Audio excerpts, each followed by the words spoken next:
Dear Mama, you have so many questions, but not enough answers. You wish you didn't have to ask, and that's why I'm writing you this letter. You're not alone, you're not crazy, and I hope this helps. I see you because I am you. Sincerely, Mama.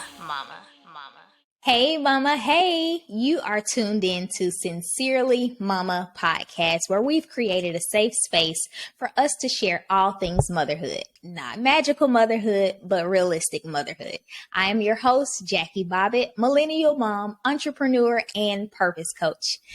I am so excited because I have my friend, my girl, the Dr. Lenore here today, sharing about what it looks like to be a mom in a career in the corporate America, in her prime, doing all the things. So we are excited to hear what she has to share. Lenore, let's get right to it. Who are you? What do you do? Tell us a little bit about yourself. Yes, thank you, Jackie. I am Lenore, or depending on who you're talking to, they might say Intozaki or Into or Dr. Schaffer. So I am known by many names. I am from Antigua and Barbuda, so that's an island in the Caribbean. So I'm an island girl. I've been married for over 7 years. We will celebrate 8 years in August to Micah. I'm a mom of two. I have a soon-to-be 5-year-old, spunky, feisty little girl, as you know, Jackie. And my son, he just turned 1 in March. I work at Restore. This is a nonprofit, an anti-trafficking org in New York City.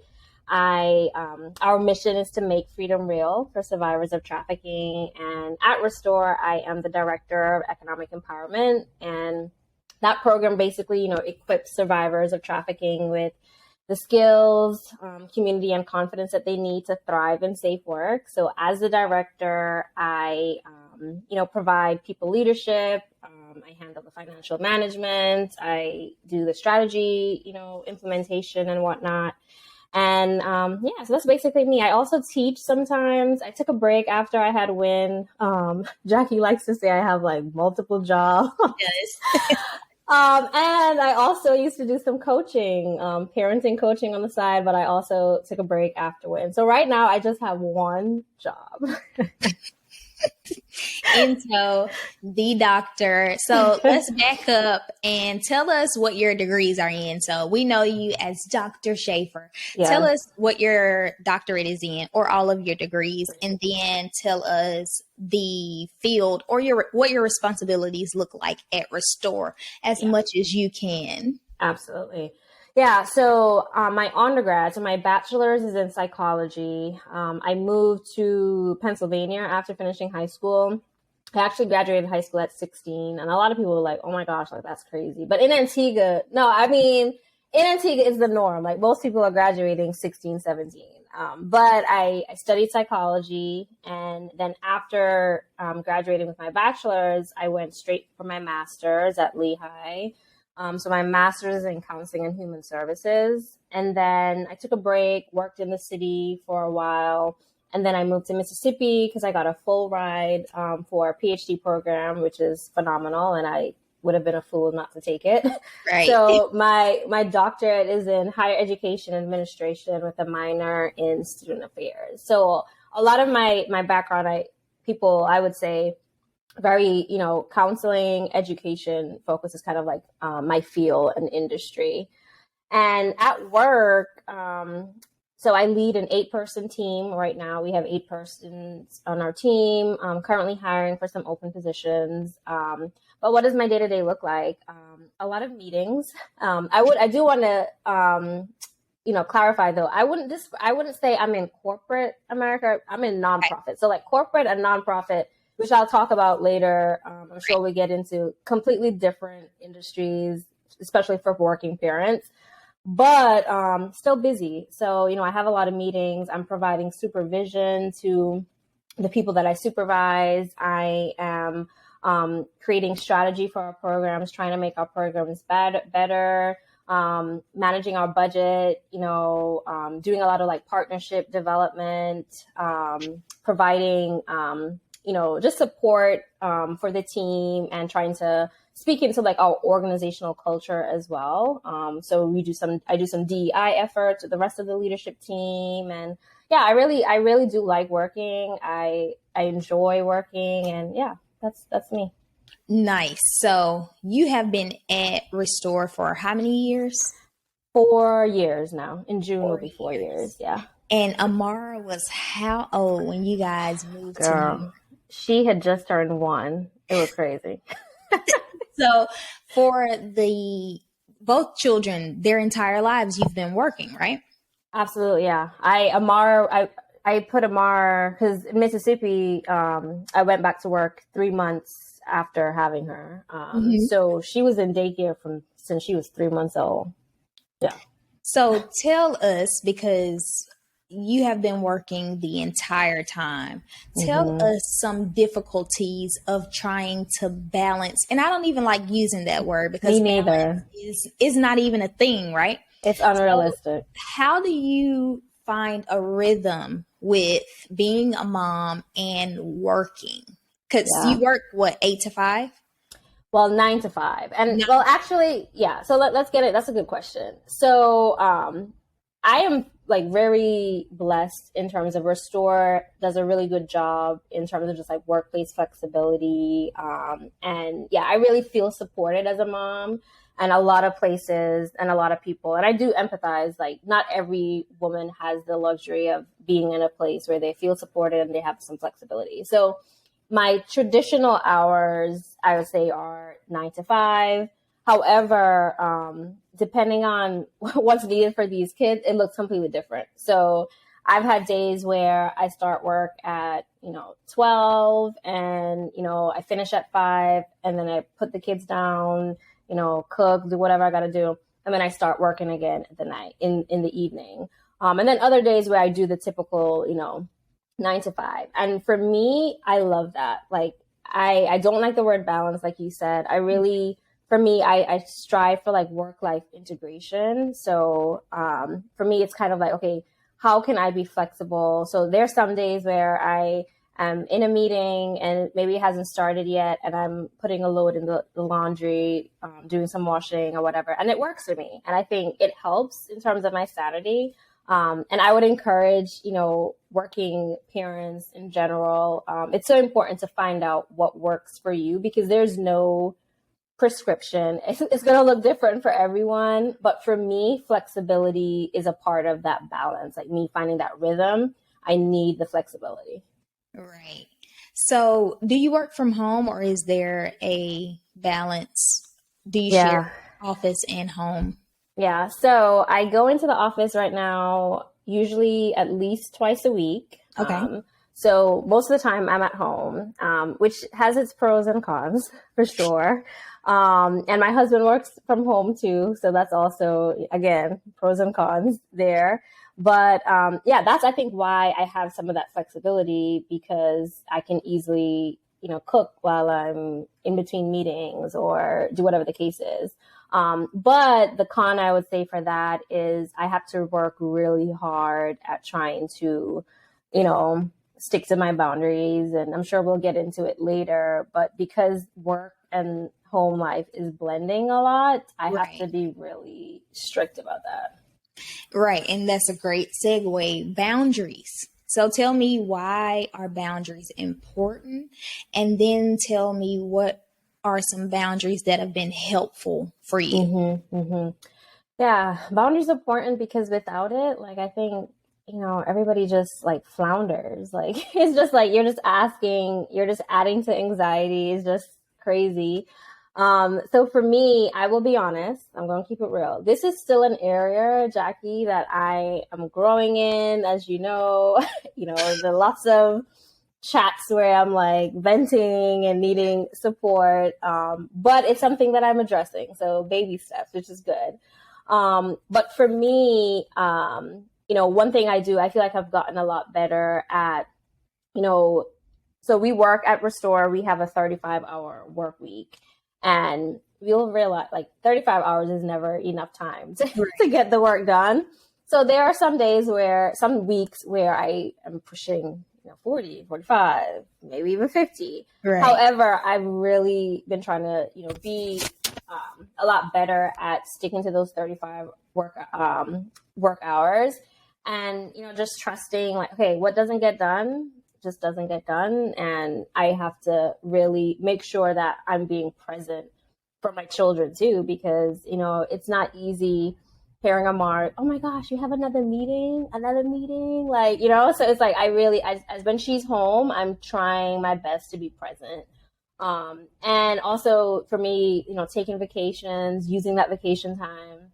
I tell people all the time, use your vacation time. Like, Right.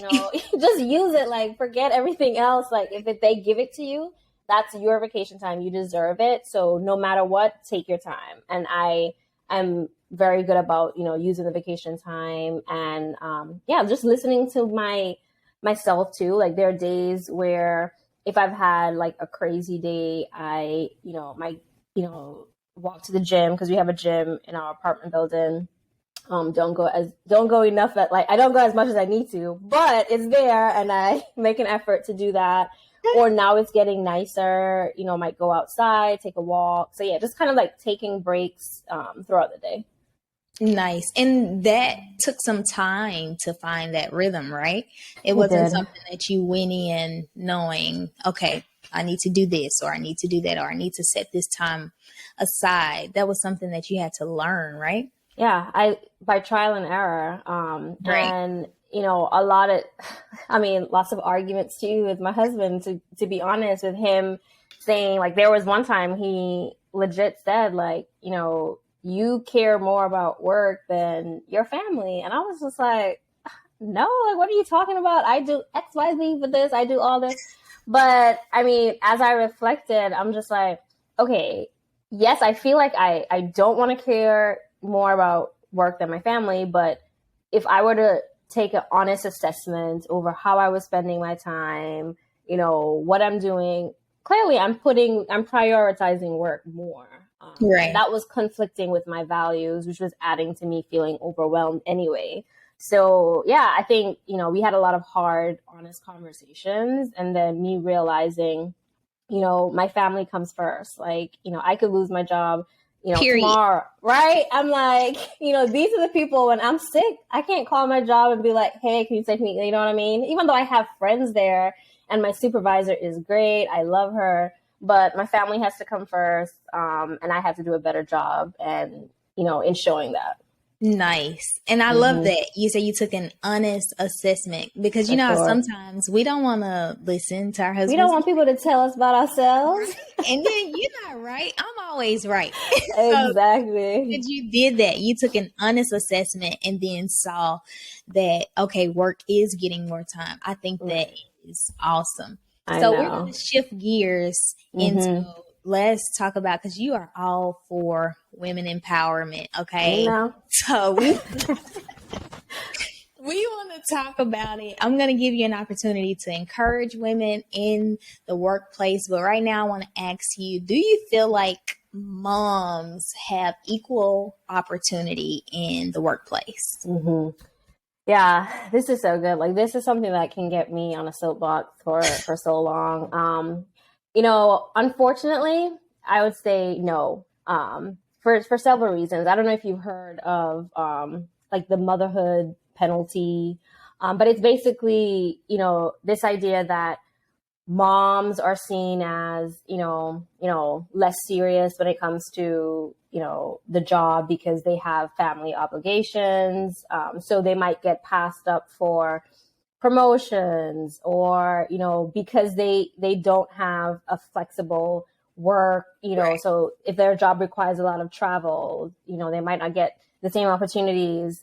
We know women, for equal jobs get less pay than men anyway. So it's kind of like, there's just so many barriers. And that's why, I am so, adamant about women, and especially moms, finding jobs that care about their well-being, and are really putting, their feet behind what their mouth is saying, basically. And I think whenever like, you know how people say when you do a job interview, it's also your opportunity to interview that place Absolutely. as well. And it's so true because you want to find out, okay, how does this company, invest in their employees? What are other working moms' experiences in this place? Like, you want to talk to staff and find their experience, because it's an unfortunate reality, especially in the corporate world where, the industry is a lot more intense, and it's the norm for people to work 60, 70 plus hours to climb the corporate ladder. So that's unfortunate. And then even when you think about the impact of the pandemic, I was reading an article the other day, and they were talking about how, nearly like 12 million women left their jobs during the early stages. Yeah, during the stages of the pandemic, and the workforce still hasn't recovered because it was like schools are closed. Like that burden fell on the mom. So they're trying to, first of all, ain't nothing harder than trying to do two jobs, right? Like working and trying to take care of kids at the same time. The hardest thing. Whoever said it's easy is a liar. So yeah, I mean, they left their work, and it's not like, it just makes me so sad because it's like, I know how, you've always been, shouting loud how women, you don't have to give up your dreams when you become a mom. And I think, the pandemic, a lot of women had to leave jobs that, they, probably loved, and having a difficulty getting back. And yeah, so this is something that I feel like as a society, we can do a lot better with, for sure. Absolutely. So that makes me think about when we talk about discrimination or equal opportunity when it comes to moms, do you think that's a reason why women wait to have children? Absolutely, I do. Especially here in New York City. I feel like it also differs based on like states. Because I feel like when I was in Mississippi, I never really, like, I didn't hear things like this. But up here, I know so many, like, I know fewer people with kids here because so many people don't, because, there is this pressure to, they're focused on their careers, and everybody has, to each their own. But I do think for a woman who, especially depending on that industry where she wants to work, the unfortunate reality is that she might feel like, hey, in order for me to do this, I have to kind of like delay having kids because my job isn't as supportive. And to me, that's a huge red flag in any job, because I think you should be in a place where you are getting support as a parent. Right. So, like you said, I'm big on encouraging moms to still go after your dreams, even after becoming a mom, because, so many women think that after becoming a mom, and a lot of it is because society tells us this, but after I've become a mom, that's kind of it. I can't do anything. You can't travel. You can't travel. You can't have any fun. I know. It's over, right? And so I try to encourage moms to still go after it. And so, a dream for one mom could be entrepreneurship, but for another mom, it could be corporate America. Yeah. And so how would you encourage the mom or the woman that feels like she can't have it all? She can't have a work or her dream job and be a mom. How would you encourage her? Well, first of all, I would say, says who? Like, who says you can't have it? I mean, that is a lie from the pit of hell, and you need to recognize it. I mean, acknowledge it, and then just kind of like throw it to the wayside because it's not true. Right. And you can look at, and I would encourage them to, because we live in a world like social media, there's pros and cons to social media, but because we live in a social media world, you have access to so many, resources and different people that you wouldn't necessarily be connected to. And there are so many career moms, entrepreneurs who are killing it. Like, I mean, multiple kids. I mean, I have two and I'm struggling, but they're out here having multiple kids and are building businesses and being CEOs, VPs of companies. So it is possible. Is it easy? Absolutely not. And it might take a little bit longer. It might look different from the single, the single woman with no kids, but it is possible, and you can build the career or the business that you want, and one that it will allow you the flexibility or the rhythm, the balance, whatever term you want to use, to do, be a game in the parenthood and in work. And then I'd also say, because for me, this is something that I struggled with, quantity isn't always quality.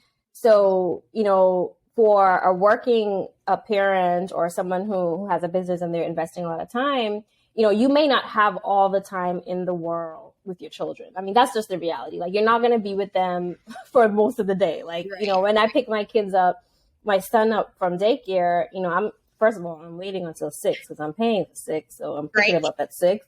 But then when he comes home, I mean, we have like an hour and a half before he has to go, to bed. So we don't have a lot of time. However, I have some time, and I can use the time that I do have and make it meaningful. Right. And I can still build memories with him. So, you don't have to, your life doesn't have to look like, Susan life or whatever in terms of how many hours you spend, but you can just make the time that you do spend meaningful. And don't be afraid to like outsource and delegate. If you are working, you might not be able to cook every meal, and that's okay. They can eat McDonald's sometimes. I mean, they're not going to die. And I just feel like we put so much pressure on ourselves where we think like, okay, to be a mom, it has to look this way, or to be a businesswoman, it has to look this way. And that's not true. Like, what works for you, and you can, design and build a life that you want to. Right. So would you say that confidence is a quality that a mom in the corporate world should have?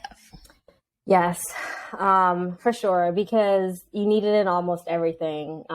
One, because you're going to be hit with those, same barriers and challenges that you just talked about. But when you're more confident, you're communicating more effectively. You're more creative, and you're more likely to take risks and try new things. You work well with others if you're confident. You are assertive. You can ask for what you want. If you deserve a promotion or a little bit more money, you can ask that because you're confident in your abilities and what you bring to the company. And it improves your leadership skills. It lowers your workplace stress. So yeah, it is so important to be confident. And this is something that I transparently, I'm like literally like walking through, where I struggle with imposter syndrome ever so often. It like rears its ugly head, and I start doubting myself. I feel like I'm a fraud. I feel like people are going to find out and take away all my degrees. And, I legit have these like fears, and even doubting my ability to like, pursue, career growth. Like, okay, just give it a rest. Just stay where you are. It's okay.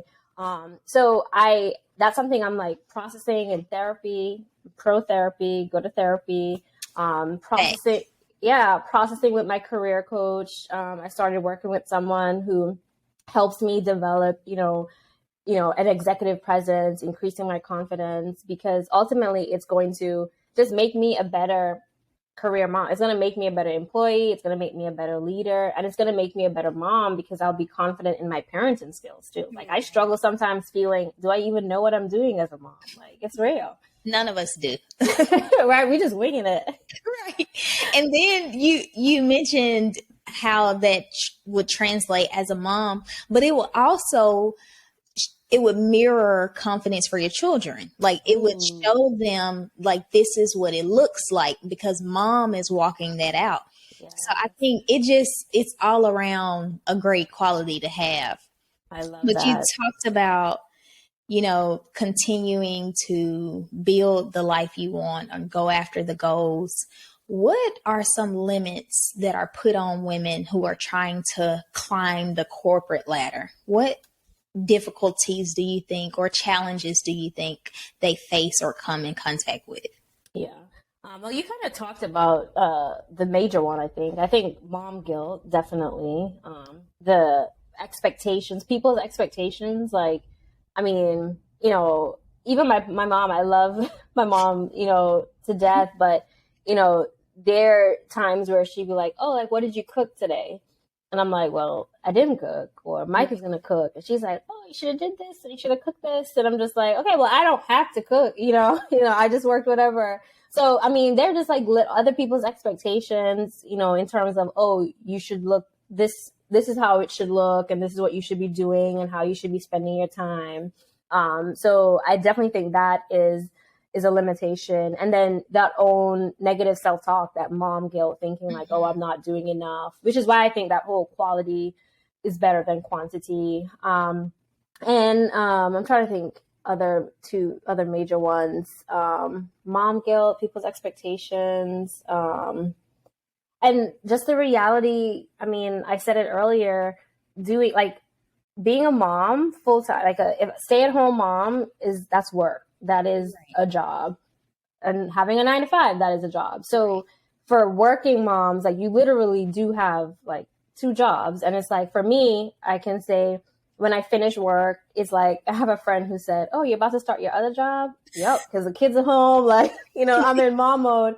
So that's exhausting. Like, so even just the stress and, exhaustion could be another limitation, because it's like, it's like, okay, if I climb, or if I do this other job, or if I, take this promotion, it's going to be harder. I'm going to be, potentially more tired. It's going to take away. So it's just like, you don't pursue it because your kids are young, and, they need you. So yeah, those would be my top 3 things, I would say.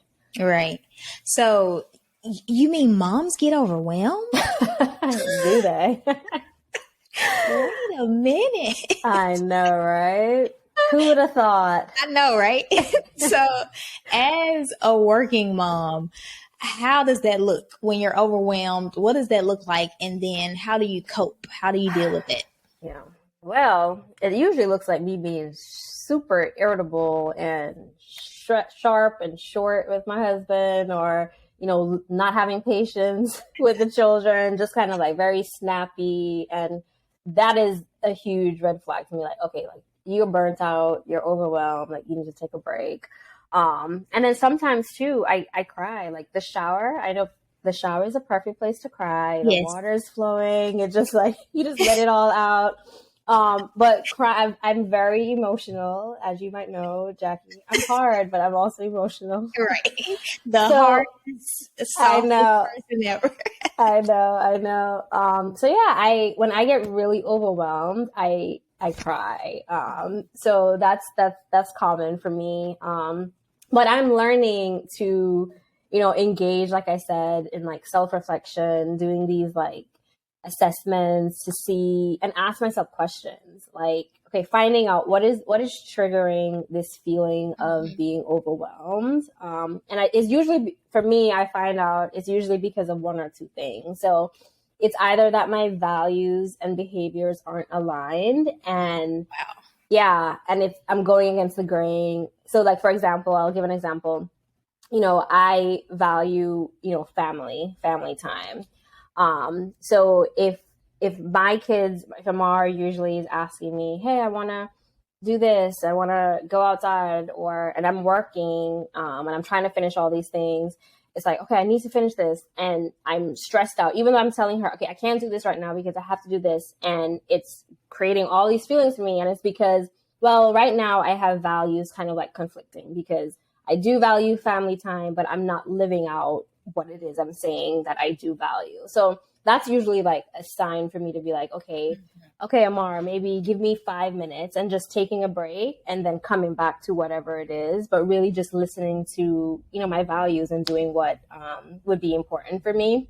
And then the other time is usually because I'm not honest or asking for help, because, I try to wear this, what do you call it? The red cape. This I try to put on. I know. I'm trying to do the all. The superwoman could never. I know.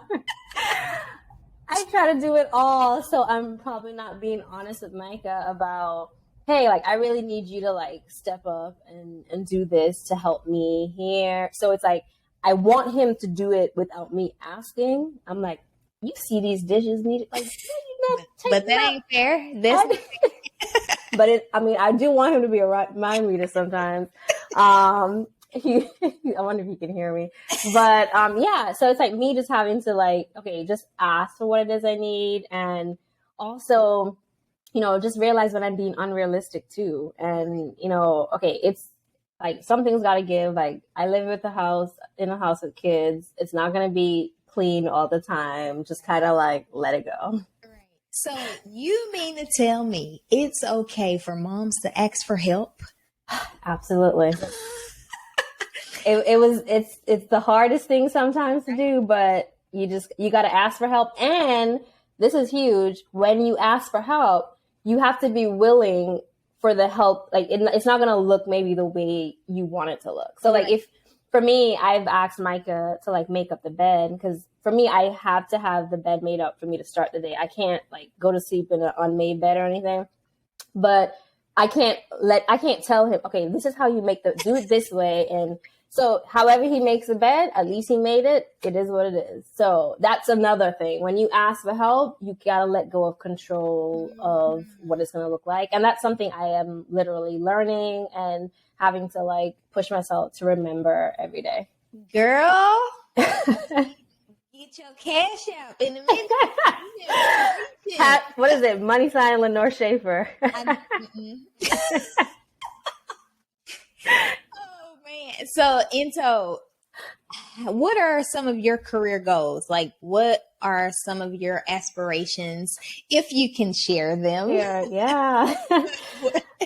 I know. Your goals as a mom and as a career woman. What are some things that you still want to accomplish? Because you've accomplished a lot and you're still really young. And thank you.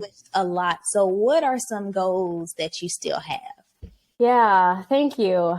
I mean, I've been thinking about this, for the past couple of months, because I think I'm in a season now where I'm finally done having kids. We said we have a pact. We said we're done.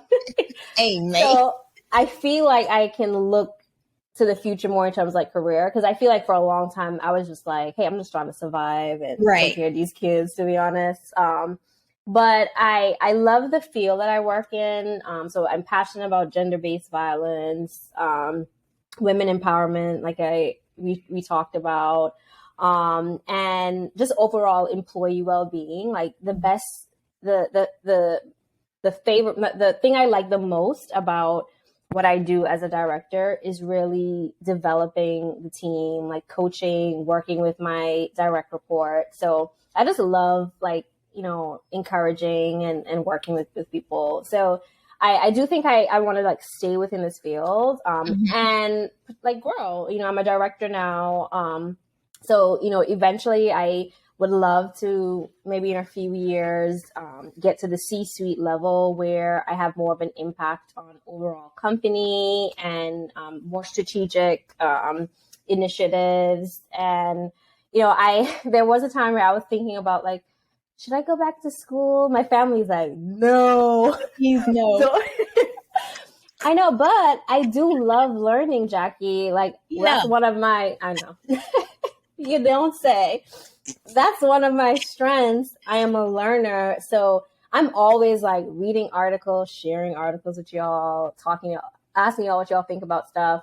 So I might not go back for like a degree per se, but taking classes, getting certifications and things. I really want to invest in my leadership ability and do well there. And there's a lot of trainings on, being a trauma-informed leader, what empathetic leadership looks like. So yeah, I just want to grow and invest in leadership because I feel like if I grow as a leader, I'll be able to make a larger impact in the people that work with me and that I meet. And your children. And my children, and so I know. Don't worry, I haven't forgotten them. I didn't say that. but no, I think that's great. And I'm all for enrolling in classes and getting certifications because it makes you a better leader, and then it just makes you, an informed person. It's just so much better to have a conversation with, right? It does.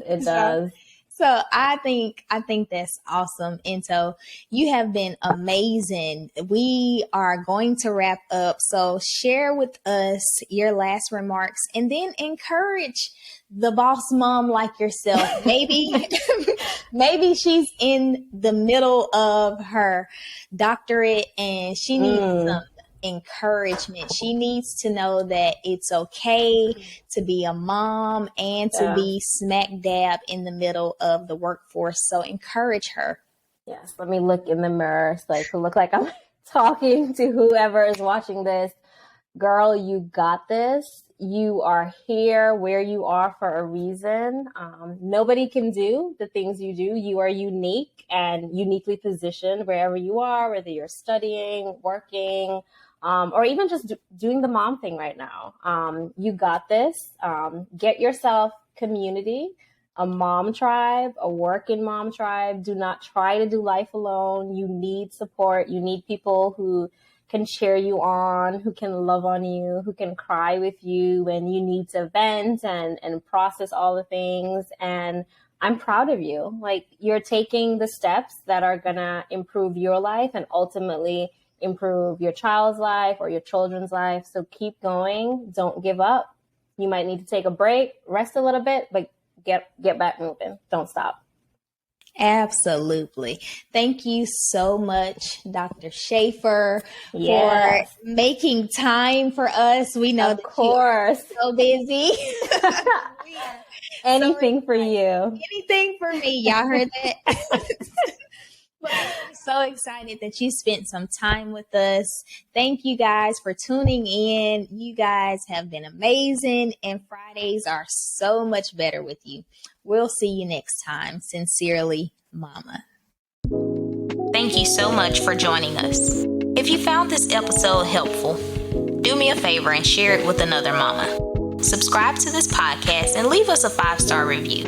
Also, connect with us on all social media platforms at Sincerely Mama Podcast. Remember, you're the best mama for your children. We'll see you next time. Sincerely, Mama.